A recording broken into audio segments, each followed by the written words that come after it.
Bon, la coupe de cheveux un peu approximative, hein, on se l'avouera. C'est pas grave. Action. Aïe. Salut YouTube. Alors aujourd'hui on aborde un sujet 100% féminin. Bon, on espère que d'ici quelques années ça pourra aussi être un sujet masculin, hein, ça serait bien.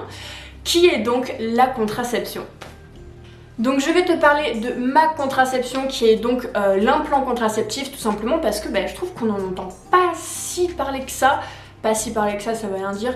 On n'en entend pas tant parler que ça et c'est assez dommage parce que ça a plein d'avantages et je trouve que c'est bien de connaître vraiment ce qu'on peut te proposer comme moyen de contraception pour pouvoir choisir le bon, le tien, celui qui te ressemble le plus.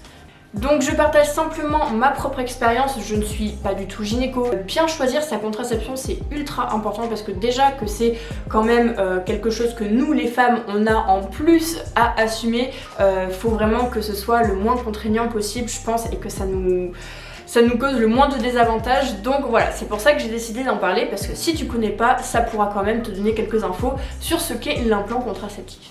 Donc concernant ma contraception, moi là ça fait bientôt 3 ans que j'ai l'implant contraceptif et donc je vais bientôt changer. Je n'ai jamais eu d'autres moyens de contraception, j'ai jamais testé autre chose, j'ai pas été sous pilule avant parce qu'en fait la première fois que je suis allée voir une gynéco pour un moyen de contraception, je savais d'emblée que je voulais pas la pilule. Pourquoi? Parce que je savais que c'était perdu d'avance, parce que j'arriverais pas à être régulière, à penser tous les jours à prendre quelque chose, franchement c'était perdu d'avance pour moi, donc je sais très bien qu'il y a des personnes à qui ça correspond très bien. Moi je savais que c'était pas du tout fait pour moi et que du coup il fallait trouver autre chose.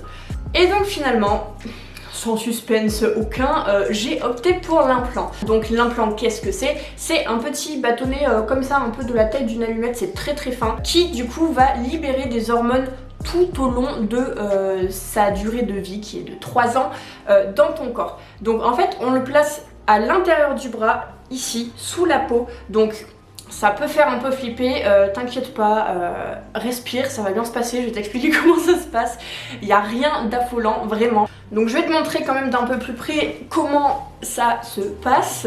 Donc voilà, comme je t'ai dit, on le place à l'intérieur du bras. Donc voilà, moi c'est sur le bras droit parce que je suis gauchère et qu'elle m'avait dit qu'on le mettait à l'inverse du bras de ta main d'écriture. Enfin bref, t'as compris. Et donc du coup, moi il est ici. Donc il fait exactement cette taille parce que je peux le sentir en passant mon doigt là. Et voilà, on peut le voir vite fait. Oh là là, oh mon dieu, non t'inquiète pas. Ça se passe sous anesthésie locale. Donc vraiment, j'ai rien senti. Mais vraiment, j'ai rien senti. C'est-à-dire que vraiment, elle te met ça juste en dessous de la peau. Là la cicatrice je ne la vois même plus parce que c'est vraiment un point de stylo quoi. En gros ta cicatrice elle va vraiment faire la circonférence d'un point de stylo, donc franchement t'inquiète pas. Donc t'as pas mal, ça prend 30 secondes, vraiment c'est hyper rapide et après t'es tranquille pour 3 ans. Je vais me rhabiller quand même parce qu'on n'est pas à Ibiza, hein. Pour l'enlever c'est exactement la même chose, t'es sous anesthésie locale et le gynéco va faire une légère incision au même endroit qu'il avait fait la première fois pour simplement venir le retirer. Comme t'as vu c'est vraiment en surface donc c'est ultra rapide et puis tu sens rien quoi. Donc comme je te l'ai dit, l'implant libère en continu des hormones, donc c'est un moyen qui est vraiment très sûr puisque voilà t'as pas de risque d'oubli comme avec la pilule qui pour moi justement j'avais un peu peur de ça, de l'oublier et justement que ce soit pas constant. Là t'as vraiment pas à t'en faire, c'est continu pendant 3 ans, tu l'oublies totalement et ça pour moi c'est vraiment génial de pas penser à sa contraception H24. Donc forcément il faut quand même un peu vérifier si la pause ne migre pas, si voilà, s'il est toujours bien en place, mais honnêtement je le fais, je l'oublie totalement. Donc du coup il est efficace à 99,9%, aucun moyen de contraception n'est efficace à 100%. Mais bon ça c'est pareil avec tous les moyens de contraception. Et pour comment ça marche un petit peu plus en détail, franchement tu demanderas à ton gynéco parce que je ne suis pas du tout calée là-dedans et je voudrais pas dire de bêtises. Et donc quel est mon avis après 3 ans d'expérience avec l'implant? Je pense que tu l'auras compris, moi franchement ça m'a très bien convenu. J'aime vraiment en fait le fait de se dire voilà je le fais une fois, après j'y pense plus et je suis tranquille, j'ai l'esprit serein. Après je fais pas du tout l'apologie de l'implant parce que qu'il y a des personnes à qui ça ne conviendra pas, il y a des contre-indications, voilà justement tout ça il faut en parler avec ton gynéco, mais voilà pour moi c'est vrai que je trouve que c'est quelque chose que on peut envisager et c'est vrai que vu qu'on n'en entend pas énormément parler, je trouve que c'est bien de se dire bah, qu'est-ce que c'est au final. Donc au niveau des effets secondaires entre guillemets, il faut savoir que l'implant peut avoir une influence sur le flux des règles. C'est très souvent le cas, c'est-à-dire que pour beaucoup de femmes, on va avoir moins nos règles, enfin elles ne vont plus être régulières et également sur le flux, ça peut être très réduit.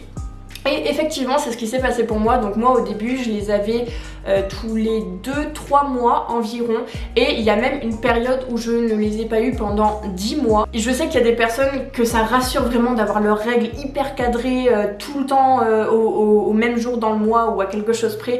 Moi c'est pas du tout mon cas, si j'ai pas mes règles, si je peux m'en débarrasser franchement, ça me pose pas problème. Donc du coup voilà, pour moi c'était pas du tout un inconvénient. Je n'ai pas eu de prise de poids, je n'ai pas eu justement d'augmentation de boutons d'acné ou quoi que ce soit. À part la modification du flux des règles qui est très très courante, moi j'ai rien eu d'autre, donc ça franchement c'est top aussi. Après bien sûr ça peut varier d'une personne à l'autre, ça on est d'accord, hein. Mon cas n'est pas la généralité, mais c'est vrai qu'en général les filles à qui j'en parle, bon j'en parle pas tous les 4 matins non plus parce que c'est pas le sujet de prédilection quand tu parles avec tes potes, mais en général on me dit mais tu le sens pas, ça fait pas mal, mais ça te gêne pas au quotidien. Alors non, non et non. Donc voilà mon expérience avec l'implant, donc encore une fois c'est vraiment mon expérience, mon avis, ce n'est pas généralisé, mais voilà le but c'était vraiment de te donner quelques petites infos sur bah voilà comment on peut le vivre d'avoir un implant, qu'est-ce que c'est, comment ça fonctionne, si ça fait mal ou pas, si ça gêne ou pas, toutes ces petites questions qu'on peut avoir. Et puis voilà, encore une fois, prends bien le temps de réfléchir à ta contraception, c'est très important et parle-en avec ton gynéco. Et puis voilà quoi, la vie est belle. Donc voilà, sur ce cette vidéo se termine, prends grand soin de toi et puis moi je te dis à bientôt dans une prochaine vidéo.